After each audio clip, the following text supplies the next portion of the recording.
Problemi həmin hadisəyə verilən reaksiyada axtarmalıyıq. Bax bu çətin gəlir o insana. Ona görə deyir ki, mən belə qalmağı seçirəm. Bu insanların gələcəkdəki azad seçimlərinə təsir göstərir. Ancaq o gözlüyünü təmizləyəcəksən, Bəli. özünə baxacaqsan, içinə baxacaqsan ki, ruhunun zənginliyini tapa biləsən. Bax gör keçmişdə nə etmisən ki, sən bu gün burdasan.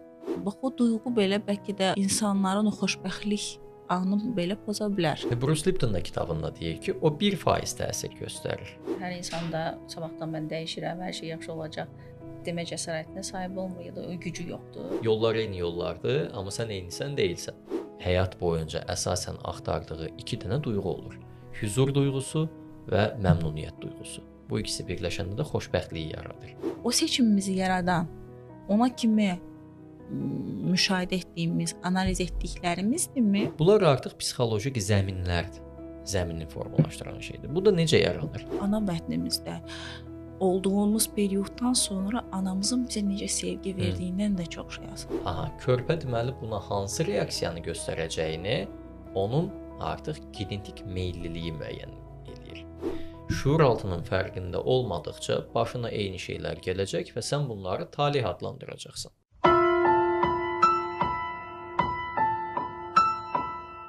Əsas sözüm, əsas çözüm kanalına xoş gəlmisiniz yenə. Müşahin bəydir bugünkü qonağımız. Xoş gəlmisiniz Müşahin bəy. Xoş gəldiniz. Xoş gördük. Bir arada olmaq çox xoşdur. Bizim üçün də. Biz podkastdan öncə bir söhbətimiz baş tutdu və bizim üçün çox maraqlı oldu. Artıq hər kəs bilir ki, biz söhbətləri burada qərar veririk ki, nə danışacağıq deyə.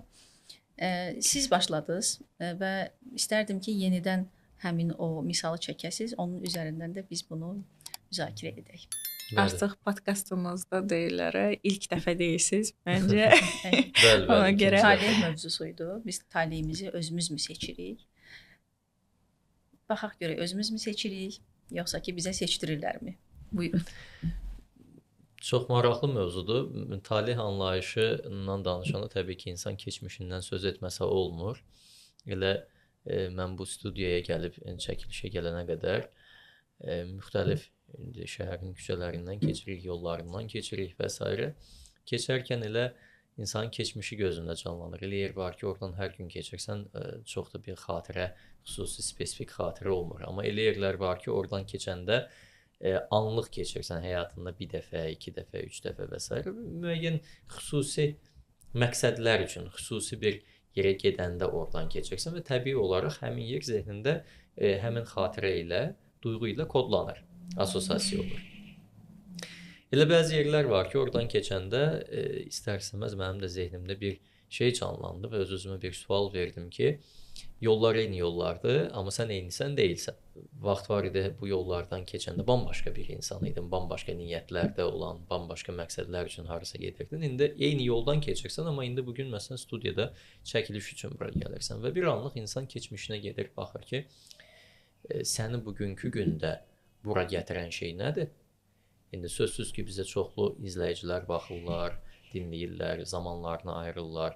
Deməli, biz müəyyən qədər həyatımızda nəsə bir şey, yaxşı bir şey əldə etmişik, uğur əldə etmişik ki, bugünkü gündə insanlar zamanını ayırıb bizə həsr edə bilirlər. Və bu, bizim hal-hazırda dayandığımız strateji nöqtəni təmsil edir. Bizim dəyərimizi təmsil edir və bu dəyərimizdə yaradan şey nədir? Bizim keçmişimiz. Həmin bu keçmişdə atdığımız addımlar bizim bugünkü günümüzü şəkilləndirir. Bugün elədiklərimiz də gələcəyimizi şəkilləndirir. Və belə bir sual təbii ki, insanın ağlına gəlir. Mənim bugün burada olmağım təsadüfdürmü? Mən bura təsadüfənmi gəlmişim? Yoxsa bu mənim talihimdirmi? İsmət. İsmətimdirmi? Ya da bugün burada olmaq mənim alnıma yazılmışdımı? Bunun üçün insan mütləq keçmişinə baxmalıdır. Bax gör keçmişdə nə etmisən ki, sən bugün burdasan. Və Mevlana'nın gözəl bir sözü var, deyir ki, misal aləmində insanı gözləyən sonsuz ehtimallar vardır. Siz hansı ehtimala inansanız, onu həyatınıza çəkər və onu reallaşdırarsınız. İndi biz keçmişimizdə bilirik ki, çoxlu şeylər yaşayırıq və zehnimiz davamlı ətraf aləmdən informasiyalar toplayır. Əsasən də biz həmişə danışırıq şuur altı haqqında, zehin haqqında. Eynən bir kompüter kimi də, hətta mən bunu bənzədirəm bir telefonun səs yazanına, yəni diktafonuna, necə ki düyməni basırıq, ətrafda nə var, nə yox, ən xırda bir milçək vızıltısından ən ucadan danışan bir səsə qədər hər şeyi qeyd eləyir özündə. Və sözsüz ki, indi bizim keçmişdəki yaşadıklarımız bizim bugünkü günümüzü şəkilləndirir. Hansı ki, bu şuur altımız 6 yaşına qədər süngər dövrdən keçir. Yəni nə var, nə yox, hamısını özünə çəkir. Eyni taleləri, eyni hadisələri yaşayan insanlar eyni məsələləri fərqli duyğular, fərqli reaksiyalar qatırlar. Məsələn, bir atanın 2 övladı olur. Biri çox uğurlu bir iş adamı olur, digəri isə çox yaramaz, çox belə avara bir insan olur. Uğurlu iş adamından müsahibə götürürlər. Mətbuat deyir ki, siz necə oldu ki, bu səviyyəyə gəldiniz? Biraz bizə öz uğur hekayənizdən danışa bilərsinizmi? Deyir, bizim atamız, biz uşaq vaxtı çox çətinlik içərisində böyümüşük. Atamız çox yaramaz adam idi, atamız çox avara idi, alkolik idi, şiddətli bir insan idi və mən ona baxırdım, deyirdim ki, mən heç bir zaman atam kimi olmayacağam.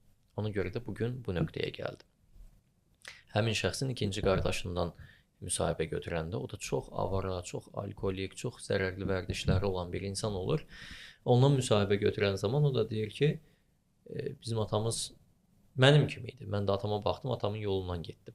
Belə bir atanın övladı nə olacaqdı ki? İndi sual yaranır. Eyni ata, eyni mühit, 2 övlad, fərqli taleylər. Taleyini özü mü seçmiş oldu? Yoxsa təsadüfənmi bu vəziyyətə gəldi? Bəli, yoxsa bayaq verdiyim sual kimi referans olaraq atasını mı seçdi? Yəni burada azad seçim varmı o zaman? İndi burada çox maraqlı bir məsələ var. Bu sualın cavabı həm var, həm yoxdur cavabıdır. Niyə həm var, həm yoxdur cavabıdır?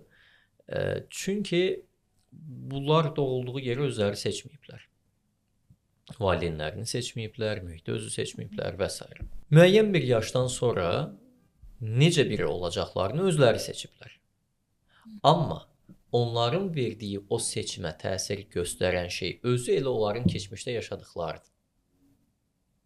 Yəni, bu insanların keçmişi, keçmişlərində yaşadıklarının nəticəsində zehinlərinin inandığı şey bu insanların gələcəkdəki azad seçimlərinə təsir göstərir. Deməli, burada əsas məsələ o da deyil.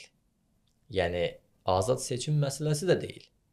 Əgər ki, bu insanın seçiminə keçmişdəki təcrübələri təsir göstərə bilirsə, seçimlər də müxtəlifdirsə, deməli, problemi seçimdə də axtarmamalıyıq. Problemi həmin hadisəyə verilən reaksiyada axtarmalıyıq. Çünki eyni şeyləri ikisi də yaşayıb. Amma ikisi fərqli duyğular hiss ediblər eyni məsələyə qarşı.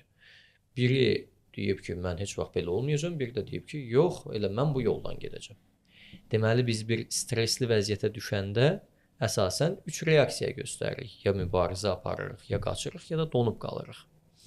Kimin mübarizə aparacağına, kimin qaçacağına, kimin donub qalacağına isə həmin andakı seçimlər qərar verir. Deməli, qeyri-ixtiyari şəkildə bizim orada verdiyimiz reaksiyalar bizim gələcəkdəki taleyimizi şəkilləndirir. Bəs seçimi biz necə edirik? Seçimimizi öz istəyimizdən edirik. Tamam, istəyimizi də yaradan, tamam, hər beyin, hər insan fərqlidir. Hər insanın individual qərarları var. Bəzisi güclü, zəifdir, ayırmaq yerinə, yəni ona verdiyimiz reaksiyalardan da çox şey asılıdır. Amma o an, o seçimi edərkən, bəlkə də çox balaca yaşda ola bilər. İnsan şuur altı ilə şuur üstü, indi bu psixoloq dili ilə demək olarsa 6-7 yaşında şuur altı yaranır. Şuur altımızda artıq formalaşan, ona kimi yığılan bir proses. Bunları təkrar-təkrar deməyə ehtiyac yoxdur məncə, amma yenə də o seçimimizi yaradan, ona kimi müşahidə etdiyimiz, analiz etdiklərimizdirmi? Çünki 2 uşaq da həmən səhnəni görür. Amma o beyin fərqli istiqamət aparır. Biri siz deyən kimi çox bacarıqlı, o vəziyyətdən, o situasiyadan çıxmaq üçün daha bacarıqlı, daha çalışqandır. Digəri isə atasını görüb, yəni dediyimiz o xalq arasında güzgü, yəni aynalama. Aynalayıb və atası necədirsə o da elədir. Bu seçimi yaradan nədir? Yəni o şey yoxdur ki, ilk uşaq belədir, ikinci uşaq elədir, üçüncü uşaq elədir. Bu seçməli variantlardansa insanın özünə fokuslanmalı. Yəni birinci uşaq deyil, ikinci uşaq da ola bilər, üçüncü uşaq da ola bilər. Bəli, düzdür. Bu seçim yaradan nədir? O çox maraqlıdır ki, insan həyatını əgər biz bir xalçaya bənzətsək, mən daha çox xalça ilə bunu uyğunlaşdırıram. Çünki xalçanın bilirsiniz də gözəl naxışları olur və bu naxışları ərsəyə gətirən şey nədir? İlmələrdir, yəni milyonlarla saplardır. İnsan həyatını ümumi bir xalçaya bənzətsə, indi qıraqdan baxanda milyonlarla sap adi sapdır, bir şey ifadə etmir. Amma ümumən baxanda görürsünüz ki, üstünün naxışları olan ya şəkil olan bir tablodur, ümumi şəkildir. İndi o insan həyatının ümumi şəklini yaradan şey, əgər bu insanın seçimləri və inanclarıdırsa, o inanclara təsir göstərən isə bizim təcrübəmiz ola bilməz o yaşda. Çünki zaten təcrübəsi yoxdur, həmin anda bir təcrübə qazanır. Amma həmin anda o stresə qarşı verdiyi reaksiyanı göstərən, həyatına cəmi 1% rolu olan, təsir edən genetikadır. Bruce Lipton kitabında deyir ki, İnancın biologiyası əsərində deyir ki, və elmi şəkildə izah edir ki, inanclarımız həyatımızın 99%-nə təsir göstərir. Həyatımızın cəmi 1% isə genetikamızdır. Həmin o 1% genetika uşaqlıqda başımıza gələn şeylərin nəticəsində hansı reaksiyanı verəcəyimizi müəyyən edən şeydir. Yəni mən bir stres yaşayıram, bazada yoxdur. Bugünkü gündə mən bir stresə düşsəm, mənim beynimin ilk edəcəyi şey, şuuraltımın ilk edəcəyi şey mənim bu neçə illik yaşamımda buna bənzər stresləri araşdırmaq, həmin vəziyyətlərdə hansı addımı atmışamsa, onun eynisini dartıb bu günə gətirib bu gün mənə etdirməkdir. Bu mənim başıma gəlibsə öz təcrübələrimə referans alacaq. Mənim başıma gəlməyibsə, ətrafımda tanıdığım, bildiyim adamların başına gəlibsə, onlardan referans götürəcək. Bir baza yoxdursa burada, yəni uşaqda axı bu baza yoxdur. İndi bugünkü gündə məndə var. Körpədə yoxdur. Aha, körpə deməli buna hansı reaksiyanı göstərəcəyini onun artıq genetik meylliliyi müəyyən eləyir. Genlər müəyyən eləyir bunu. Razıyam, amma iki uşaq da eyni ailədə, eyni yəni demək olar ki, eyni genə sahibdir. Amma indinin özündə belə məncə bu sualın cavabı indi 3 psixoloq olaraq oturub belə deyək də söhbət ediriksə, məncə bunun cavabı hələ də araşdırılır. İki uşaq eyni atanın, eyni ananın övladları ola bilərlər, amma onların genetik kodları fərqli ola bilər. Razıyam. Çünki nəyə görə bir uşaq dünyaya gələrkən ana bətnində formalaşanda ata xəttindən də, ana xəttindən də yəni milyardlarla genetik kodlar açılır və uşaq onlardan belə deyək, embrion formalaşanda oradan o kodları yığır. Saçının rəngindən tutmuş gözünün rənginə qədər, boyundan səs tonuna qədər. Bunların hamısını bütün ata tərəfdən də, ana tərəfdən də bütün nəslin ən yaxşı nümayəndələrindən toplamağa çalışır. Amma eyni olmur. Eyni olsaydı bütün uşaqlar bir-birinə oxşayardı da. Eyni xasiyyətdə olardı, eyni tipdə olardı. İnsanların hamısı eyni valideynin övladları bir-birinin əkizi olardı. Niyə əkiz deyirlər? Niyə? Çünki fərqli genetik kodlara sahibdirlər. Biri uzundur, biri balacadır. Biri köklü, biri ağır. O zaman demək olarmı ki, uğur qazanan o oğlan həmin anda stresə verdiyi reaksiyada onu hərəkətə gətirən o cəsarət və yaxud da hırs deyək, o artıq hardasa genetikadan gəlmiş o xüsusiyyətlə o irəliləyə bildi və stresə bu cür reaksiya göstərir. Bəli, həmin anda stres, bəli, tamamilə. Həmin anda stresi o cür reaksiya göstərir. Amma indi Bruce Lipton da kitabında deyir ki, o 1% təsir göstərir. Nəyə görə? Həmin anda reaksiyanı verdi, bir inancı formalaşdırdı. Gündəlik həyatımızın 95%-i şuuraltımızdır və bu şuuraltının 70%-i əsasən neqativ kodlardır. Və bu 95%-ində elə 90%-i 0-6 yaş arası proqramlanan şeylərdir. Eynən. Bu insanları ümidsizliyə düçar etməməlidir. Çünki bəzən insanlar bunu görəndə deyirlər ki, hə, genetikamdan irəli gəlir, məndən bir şey olmaz. Xeyr, elə deyil. Axı deyir 99% sənin inanclarındır. Bazanı topladın, artıq bir müddətdən sonra yaş müəyyən etaba gəldikdən sonra 20'li yaşlardan sonra şuur başlayır aktivləşməyə də. Şuurlu seçimlər biz eləməyə başlayırıq. Həmin anda bu taleyi necə dəyişmək olar? Bu taleyi dəyişməyin yolu həmin anda fərqində olmaq ətrafına baxmaq, huzursuzluq və məmnuniyyətsizlik hiss etdikdə bunu dəyişdirmək üçün qarşısına məqsəd qoymaq və yollar axtarmaqdan keçir. Əgər dəyişdirmək istəyi varsa, Təbii ki, görə də bilirsə o yolları. Təbii ki. Çünki biz hər birimiz dünyaya öz pəncərəmizdən, öz belə deyək, gözlüyümüzdən baxırıq. Bayaq siz Mevlana'dan misal gətirdiniz. Hətta Mevlana'nın bir deyimi də var ki, dünən dünəndə qaldı cancağızım. Bugün yeni bir şeylər söyləmək lazım. O zaman yeni bir şeyə başlayalım. Amma içimizdə olan o gördüyümüz o gözlük əgər çirklidirsə, biz o çirkli gözlüklərimizi taxıb da aynaya yenə, yəni dünyaya yenə o gözlüklərlə baxacağıq. Öncə o gözlüyümüzü təmizləmək lazımdır. Artıq bayaq o kim misal ki var idi, hansı uşaq ki uğurlu oldu. Biz bilmirik ki o çirkli gözlüklərimi taxdı, onunla mı həyatını qurdu. Yoxsa ki təmizlədimi taxdı o gözlüyü, onunla mı həyatını qurdu. Öncə o gözlüyünü təmizləyəcəksən, özünə baxacaqsan, içinə baxacaqsan ki, ruhunun zənginliyini tapa biləsən. Eynən. Bu gözlük metaforu burada çox yerinə düşür. Çünki o gözlük çox yerinə düşür. Çünki biz inanclardan danışırıq da ki, indi bu insan həyatına yön verən şey onun inanclarıdır. Bu inanclar elə gözlük kimi bir şeydir. Nəyə inanırıqsa, həmin reallığı biz yaşayırıq. Və bu talehi, bu qisməti dəyişməyin yeganə yolu, sual olunur ki, indi mən necə bu talihdən qurtulum, bu acı talehi qurtulum?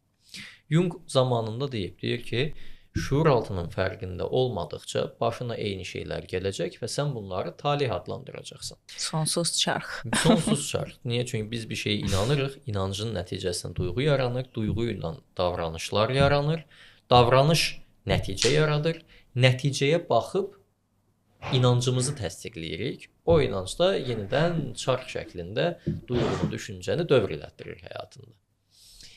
Və insan necə dəyişir? Necə dəyişə bilər? İnsanı dəyişdirən şey məcburiyyət ya da ehtiyacdır. Ya məcbur qalır, ya da ki ehtiyacı olur. Baxır həyatına, görür ki, həyatımda bir yerdə huzursuzluq və tatminsizlik, yəni məmnuniyyətsizlik var. Deməli, mən nəyisə dəyişməliyəm. Çünki insan adətən özünü güvəndə hiss etməyə meyilli bir, yəni ən böyük amalı, ən böyük ehtiyacı odur. Bəsit bir nümunəsi, doğulanda körpə necə dünyaya gəlir? İşte yemək ehtiyacı var, özünü güvəndə hiss etmə ehtiyacı var, deyilmi? Mən həmişə deyirəm ki, videolarımda da, söhbətlərimdə, insan Allahın yaratdığı canlıların içərisində həm ən ali olanıdır, həm də ən aciz olanıdır. Çünki insan yeganə canlıdır ki, ona baxmasan o həyatda qala bilməz. Heyvandır, balalayır, nə bilim, quşdur, yumurtadan çıxır, bir şəkildə başının çarəsinə baxır, həyatda qalmağa çalışır, bir şeylər öyrənir. İnsan elə deyil, insan doğulsun, adi onu ana bətnindən çıxandan sonra onu qundağa büküb bir yerə qoymasan, onu əmizdirməsən, onu yaşayamayacaq. O qədər acizdir. Və insan müəyyən ehtiyaclar başlayır istəməyə. Nədir bunlar? Həyatda qalmağa çalışır da. Yeməyim olmalıdır, içməyim olmalıdır, yatmalım olmalıdır, yatmağım olmalıdır, tualet ehtiyacım təmin olunmalıdır və s. Bunu da necə göstərir? Ağlayaraq körpə. Daha sonra da bunları qorumaq istəyir ki, yəni mən bunları qorumalıyam, güvəndə saxlamalıyam. Çünki insanın əslində tanış olduğu ilk duyğu güvənlik duyğusudur. İnsanın ən güvəndə olduğu yer hara olub? Ana bətni olub. Orada tamamilə güvəndə idi. Yeməyi, içməyi, hər şey təmin olunurdu. Heç bir şeydən asılı değildi. Birdən-birə dünyaya göz açanda yeni bir mühitlə qarşılaşır və həyatda qalma mübarizəsi elə həmin andan etibarən başlayır. Həyat şərtləri müxtəlif mübarizələr gətirir öz bərabərində. Və dolayısıyla bu sahib olduğu şeyləri qorumaq instinkti ilə hərəkət etdikcə də bir tərəfdən ego formalaşır. Ego yaranır, kimliklər yaranır. Egosu formalaşır. Yəni mən kiməm və mən bu kimliyimi necə qoruya bilərəm? Mən başqalarından fərqli olmalıyam. Dolayısıyla həyat boyunca əsasən axtardığı iki dənə duyğu olur. Huzur duyğusu və məmnuniyyət duyğusu. Bu ikisi birləşəndə də xoşbəxtliyi yaradır. İnsan xoşbəxt olmaq istəyir. Bunu da müxtəlif alternativ vasitələrlə axtarır. Kimisi müəllimlikdə tapır, kimisi çox pul qazanmaqda tapır, kimisi gedib meşədə yaşamaqda tapır və s. Bu da artıq seçimlərdir. Bu da artıq beynin inanclarıdır. huzurlu olmaq üçün hansı yol tutmaq lazımdır? Nə etmək lazımdır? Talehinə yön vermək üçün də insan baxmalıdır. Bu xoşbəxtliyi yaratmağıma mane olan şey nədir? Bu əngəlləri mən necə aradan qaldıra bilərəm? O dediyiniz maneələri belə həll etmək üçün tamamilə fərqli yollara, yəni səhv istiqamətlərə gedib o sonsuz çarxa gəlib çıxa bilirlər. Amma çox gözəl qeyd etdiniz ki, xoşbəxtliyin əslində 2 əsas təməli var.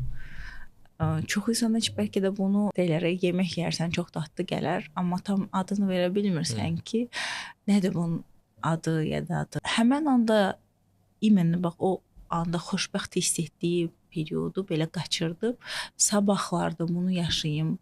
Yəni itirməmək üçün belə o qorxu, yəni yenə duyğuya keçdim. Bax o duyğu belə bəlkə də insanların o xoşbəxtlik anı belə poza bilər. Anksiyetiv psixologiya, anksiyetədən söhbət gedir. Bax imенно xoşbəxtliyi əllərində saxlamaqları üçün yenə deyəcək, hə, qismətimdə varsa sabahlarda belə bir şey yaşayaram ya da nə vaxtsa belə bir şey yaşayaram deyən insanlar var. Ona görə deyirəm ki, sadəcə qismət deyib həyatımıza yön vermək yerinə bunu daima yaşaya bilərik. Təbii ki, hər zaman xoşbəxt ola bilmərik. Hər an bu hormonu yaşaya bilmərik. Amma yenə də bu duyğunu əlimizdə saxlamaq üçün nə etməliyik? Bilirsiniz, bu söhbətin əvvəlində mən insan həyatını metaforik olaraq bir xalçaya bənzətdim, düzdürmü? Bilirsiniz də bu xalça anlayışı insan həyatına, talehinə çox oturur. Nəyə görə? Çünki orada ilmələrdən söhbət getdi. Qırmızısı var, yaşılı var, mavisi var, sarısı var, bənövşəyisi var və s. İndi duyğular bir rəng olsaydı, bu duyğuların hər biri bir rəng olardı. Məsələn, xoşbəxtlik, qəzəb, qorxu, stres və s. Fərqli-fərqli rənglərdir və fərqli-fərqli rənglərdən atılan ilmələr axırda nə edir? Bizim ümumi həyat portretimizi toxuyur. Ümumən belə uzaqdan baxanda görürsünüz də ki, bunda müxtəlif rənglər var, amma bu əsasən qırmızıdır. Müxtəlif rənglər var, amma bu əsasən mavidir. Əsasən yaşıldır. İnsan da həyatında bütün duyğuları yaşayır həyat boyunca. Ən bədbəxt adam da sevinir, ən xoşbəxt adam da üzülür, ən sakit adam da əsəbləşir, ən sakit insan da qəzəblənir, ən qəzəbli insan da sakitləşir və huzurlu olur. Bu insanın yekunda xoşbəxt ya da bədbəxt, huzurlu ya da huzursuz, əsəbi ya da sakit olduğunu müəyyən eləyən oradakı rəng çalarlarının çoxluğudur ya da azlığıdır. Yəni yaşam boyunca müxtəlif duyğular yaşayırıq. Bu gün boyunca çoxlu duyğular yaşayırıq. Həftə boyunca, ay boyunca, il boyunca. Ümumi həyatımıza baxanda hansı üstünlüyü təşkil edirsə deyirik ki, biz beləyik. Biz xoşbəxtlik ya da bədbəxtlik. Huzurluyuq ya da huzursuzuq. Bunu davamlı qoruyub saxlamaq necə olur? Fikir verərsiniz, bəzi insanlar vardır, ən kiçik bir şeydə depressiyaya düşərlər. Bəzi insanlar da vardır ki, dünya dağılsa vecinə olmaz. Bunlar çox huzurludular. Bunlar artıq psixolojik zəminlərdir. Zəmini formalaşdıran şeydir. Bu da necə yaranır? Uzun müddət hansı duyğunu yaşayırıqsa, o duyğu bizdə bir kök salır. Və bir baza yaradır, təməl yaradır. Yeni yaşadığımız duyğuları gətirib ona bağlamağa çalışır zehin. Gedib ona əsaslandırmağa çalışır. Mən indi əsəbləşmiş ola bilərəm, amma əsasən xoşbəxtəm. İnsan həyatının ümumi portretinə baxanda ya xoşbəxtdir, ya bədbəxtdir. Bunu necə qoruyub saxlamaq olar? Bir şey öyrənərik. Yəni, qoruyub saxlamağın alternativ üsullarını öyrənərik. Gündəlik həyat tərzimizə çevirərək, özümüzlə çalışmağı həyat tərzi halına çevirərək. Çünki bəzən insanlarda biz bunu görürük, deyir ki, mən gəlim bir seansa bir şey işləyim, yaxşı olum, amma həmişə bu belə qalsın. Belə bir şey yoxdur. Həyat dəyişim üzərinə qurulub. Dəyişim və balans. Bugün xoşbəxtsən, bir həftə çox xoşbəxt ola bilərsən, amma bir neçə gündən sonra özünü bədbəxt hiss edə bilərsən. Yaşadığımız hadisələr, başımıza gələnlər, hər şey təsir edir. Təbii ki, təsir edir. Yəni, bir də insanlarda bu son dövrlərdə ümumən bu məncə qlobal bir problemdir. Bir şey olan kimi gedirlər dərman yəni antidepressant, bilməm nə, sakitləşdirici. Zaten buraxsan bir müddətdən sonra bəlkə də o öz keçəcək. Heç bir duyğu sonsuza qədər qalmır ki. Biraz da hər şeyi kontrol etməyə buraxmaq lazımdır. Amma qədərində buraxmaq lazımdır. Yəni qədərini də aşanda o da insana sonra qalıcı fəsadlar törədə bilər. Baxmaq lazımdır. Mən nəyi dəyişməliyəm həyatımda? Bugün dəyişdim. Bunu qoruyub saxlamaq üçün davamlı onun üzərində işləmək lazımdır. Məsələn, mən deyək ki, passiv bir həyat tərzi keçirirəm, idmana başlamalıyam, idmana başlayıram, sağlam qidalanıram. Bunu hər gün zaten elədikcə bu bir müddətdən sonra bir vərdiş halına çevrilir. Bu sizin komfort zonanız olur. Bu sizin həyatınızın normalı halına gəlir. Zaten normalı o artıq bu olur. Məsələ onsuz da o başlamaqdadır ki, o necə başlasınlar, necə o addımı atmağa çalışsınlar. Hər insan da sabahdan mən dəyişirəm, hər şey yaxşı olacaq demə cəsarətinə sahib olmur ya da o gücü yoxdur. O zaman neynəsinlər, o nəyi tutsunlar və oradan başlasınlar. Əgər burada problem gücü də özündə tapa bilməməkdirsə, birinci növbədə insan dəstək almalıdır. Dəstək almaq deyəndə insanların bir çoxu qaçır nəyə görə? Bunu acizlik, gücsüzlük, zəiflik hesab eləyir. Və mən sizə deyərdim ki, insanların çoxu özünü izolyasiya elədiyinə görə o çətin vəziyyətə düşür. Vaxtında məsələn kömək istəmir, vaxtında dəstək almır, vaxtında bir şeyləri dəyişmək üçün hərəkətə keçmir və məsələ dərinləşir, ciddiləşir, böyüyür. Əvvəl kiçik bir şey ilə həll edə biləcəyi bir məsələ indi böyük bir şeylə də həll oluna bilmir. Və bu da olur onun taleyi. Sonra da deyir ki, mən bərbad bir insanam, inancı bu üzərində olur, mənim həyatım onsuz da gətirmir deyib. O inancın içərisinə gömülür. Bəli.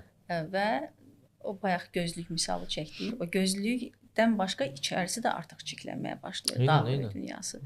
Jung'un bir sualı var ki, nəyə görə sən olduğun insan olaraq qalmağı seçirsən? Təbii ki, bunun altında yarası var o insanın, acısı var o insanın, baxa bilmir. Amma fərqində olmur ki, bəzən onun o yarası sadəcə sənə deyil, ətrafındakılara, sevdiyin insanlara da zərər verə bilər. Və sənin artıq məsuliyyətin bəlkə də biraz vəzifəndir ki, o siz dediyiniz kimi inancımı dəyişib, taleyimi dəyişib. Mənim özüm üçün şəxsən mənə maraqlıdır. Yeni başqa hansı bir şey görə bilərəm, həyatda yeni başqa bir şey nə görə bilərəm, özümün hansı versiyasını görə bilərəm ki, həyatın bütün üzlərinə hər üzünü çatdırmaya bilərəm təbii ki, amma fərqli yanlarını da görə bilim. Yəni Seneca'nın bir sözü var ki, insan deyir ki, mən həyatım dəyişsin. Amma həyatın dəyişməsi üçün də bax gör mən fərqli bir, yəni insan fərqli yerə getmək istəyir həyatın dəyişməsi üçün, amma özünə baxmalıdır ki, mən fərqli özümü yaradım ki, o zaman həyatım dəyişsin. Fərqli bir mən yaratmaq lazımdır. Amma bunu bir podkastların birində də mən demişdim ki, bəzən çox çətin olur nəyə görə ki, biz indiyənə kimi inandığımız o inancları, o duyğularımızı birdən-birə mən kənarlaşdırıb görməzdən gəlib mən yeni bir insan olacağam demək çox çətin bir şeydir. Yəni bu bizim əvvəlki versiyamızı yəni öldürmək deməkdir. Mən özümdən yeni bir versiya yaradacağam, amma hər adam da o əvvəlki versiyasını öldürə bilmir. Bax bu çətin gəlir o insan. Ona görə deyir ki, mən belə qalmağı seçirəm, deyir. Mən beləyəm deyib qalmağı seçir. Amma siz dediyiniz kimi insan üç şəkildə dəyişir. Ya anidən dəyişir, ya həqiqətən də fərq edir ki, mən davamlı olaraq bu divara çarpıb gəlirəm və qərar verir və bir də çox böyük bir acı çəkir və bu acının əsnasında deyir ki, mən dəyişməliyəm. Az öncə sizin çəkdiyiniz misal kimi uğurlu iş insanı o qədər acı çəkir ki və dəyişməyinə inanaraq dəyişir və bu da olur onun taleyi. Eynən. Və bunun bir çox inanc sistemləri də dəstəkləyir ki, biz taleyimizi əslində özümüz yaradırıq. Hətta Qurani-Kərimdə də İsra surəsində deyilir ki, biz hər bir insanın taleyini öz çabalarına bağlamışıq. Yəni insan nə edirsə, etdiyinin nəticəsini əldə edəcəkdir. O etdiyini ona etdirən şey də onun həmin o inanclarıdır. Ona görə də inanc talehin tam özüdür. O inanc dəyişilə bilir, dəyişmək çətin gələ bilər insana, ola bilər ki, asan yolunu bilmir, ya da bəzən olur seanslar zamanı insanlar ilk başlanğıcda deyir ki, dəyişmək çox çətindir. Bu adam birinci növbədə o inancı üzərində işləmək lazımdır. Çünki Henry Fordun bir sözü var. Mən çox sevirəm, deyir: "Sən bir şeyə inansan da haqlısan, inanmasan da haqlısan."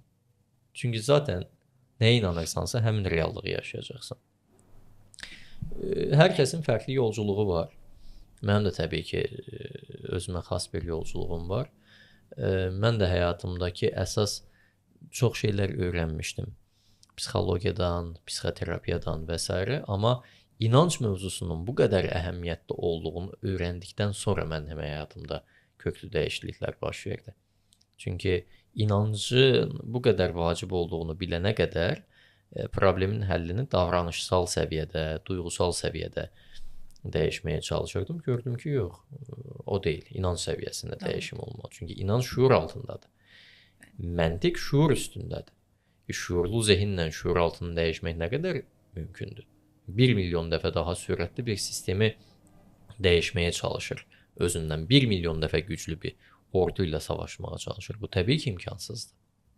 Doğrudur. Həqiqətən də inancın sadəcə sağlamlığımıza ya da psixologiyamıza, yəni şuur altının yaratdığı təbii ki, inancdır da bizi dəstəkləyən, həqiqətən də önə ya da olduğumuz yerdə saxlayan inanclarımız, duyğularımız, təbii ki, ondan qaynaqlanan duyğularımızdır. Düzdür, bu biraz fərqli ola bilər də, sevgini əslində necə görürüksə, inanclarımız da oradan yaranır. Çünki sevgini bizə ilk göstərən sizin də bayaq qeyd etdiyiniz kimi, hətta Rüyələ xanımın sözü çox xoşuma gəldi ki, o eynəklər, yəni o eynəkləri necə taxdığımızdan da çox, yəni bir silib o kənardan da görməyimiz çox önəmlidir. Amma bizə məncə bunu dəstəkləyən faktorlardan biri də ana bətnimizdə olduğumuz perioddan sonra anamızın bizə necə sevgi verdiyindən də çox şey asılıdır. Bizim bu dünyaya nə qədər möhkəm tutunacağımızı anamızın o periodda hansı ruh halından da çox şey asılıdır. Təbii ki, bu psixologiyanın təməl daşlarıdır ki, 0-6 yaş deyəndə biz o 0-a bu periodu daxil etməliyik. Amma bir şey də qeyd etmək istəyirəm. Təbii ki, bu başqa bir videonun, başqa bir zamanın söhbətidir. Mən elə gəlir, yəni genetikadan da çox bizim o reinkarnasiyaya təbii ki, girmirəm, o bir müəmmadır, heç orada deyil, amma bəzi xatirələrimiz var ki, heç bəlkə də bizim yaşamadığımız, amma hansısa bir genetik faktordan bizim həyatımıza daxil olan şeylər var.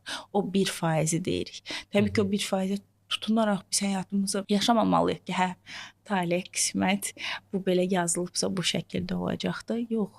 Amma 1% təbii ki, onun da necə bir faktor deyək, o bəzi şeyləri beynimizdə tamamlamağımız üçün, o sınağı sanki keçməyimiz üçün ehtiyac olan bir eformu deyim, ya beyzin mi deyim, hansı bir formada artıq kim necə istəyirsə, misal üçün siz xalça olaraq bir insanları tanımladınızsa, mən də deyərdim ki, bir insanı irəli aparmaq üçün də bir motivasiya ehtiyacı var. Motivasiya da daxildən gələn o enerjidir, ruhdur, bilmirəm, hansısa bir koddur. O kodu da bizə doğulmamışdan öncə verirlər. Genetik faktordan və yaxud da hansısa bir enerji yolundan. Təbii ki, bunu hələ də dəqiq kimsə deyə bilməz. Nə Freud, nə Jung. Təbii ki, Jung'un teoriyası daha ona uyğun gedir. Məncə bu yönü də bilməyimiz. Təbii ki, kör-körana deyil. Buna maraqlanaraq həqiqətən də bir özümüzü dəyişib 99% dəyişdikdən sonra 1% fokuslanmaq olar. Amma hal-hazırdakı dünya 1% fokuslanıb. Yəni 1% enerjisi dünyaya enerji yollayım da mənə bu şəkildə geri qayıtsın deyil. Təbii ki, bunun da bəzi metodikaları var, amma bu elə işləmir. Yəni mən elə fikirləşmirəm ki, hətta söhbətimizdən də qabaq dedim ki, Cem Yılmazın zarafat elədiyi mən çox xoşladım.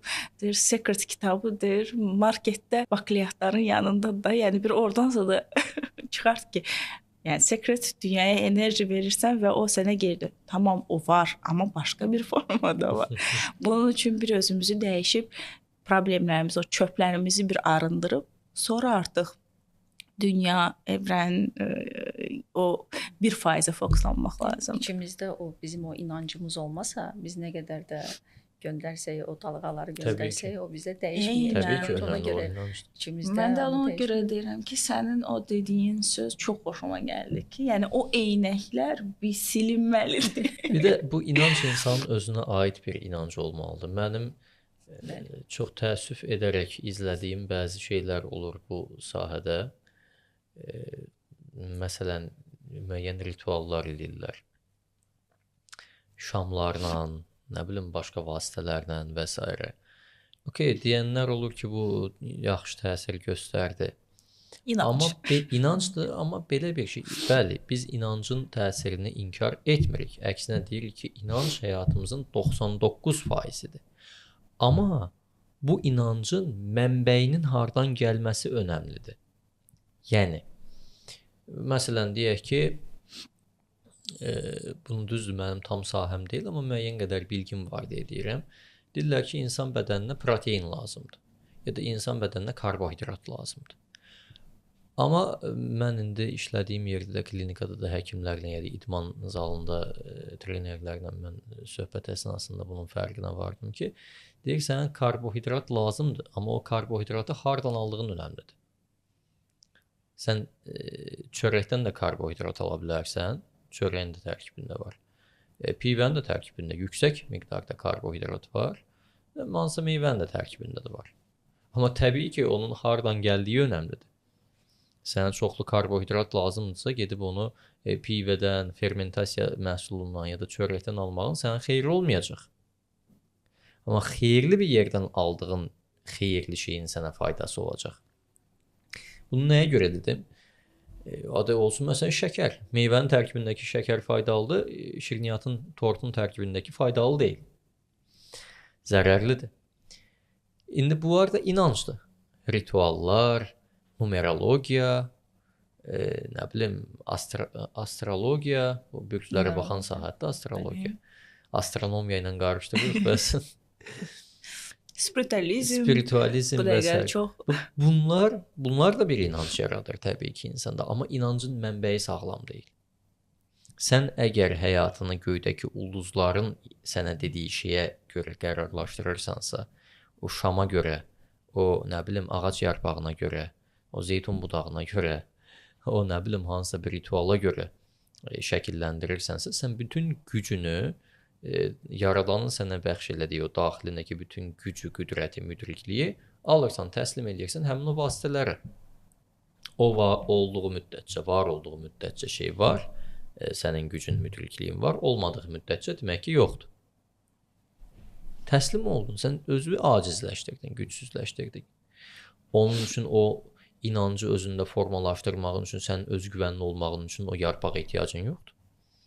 Özünə ehtiyacım var. Təbii ki, yəni o inancın böyüsündür. O zaman bunu gəlin ikinci bir podcast mövzumuzda olsun ki, daha çox belə videolar çəkə bilək sizlə.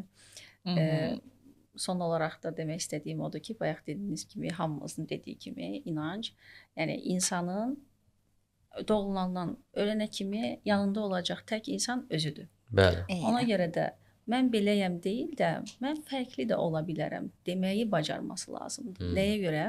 İlk öncə özü ilə huzurlu yaşaya bilməsi üçün, yəni barışıq şəkildə yaşaması üçün və daha sonra da ki, ətrafındakı insanları itirməmək üçün, sevdiklərinin hər zaman yanında qala bilməsi üçün, bax bu cəsarətə sahib olsalar, biz demirik ki, dünyanın altını üstünə çevirin, amma kiçik addımlar, atacağın ilk kiçik addım belə sənin üçün böyük bir dəyişim yaradacaq. Ona görə o kiçik addımı atmaqdan, taleyimizi dəyişməkdən məncə çəkinməyək. Eynən.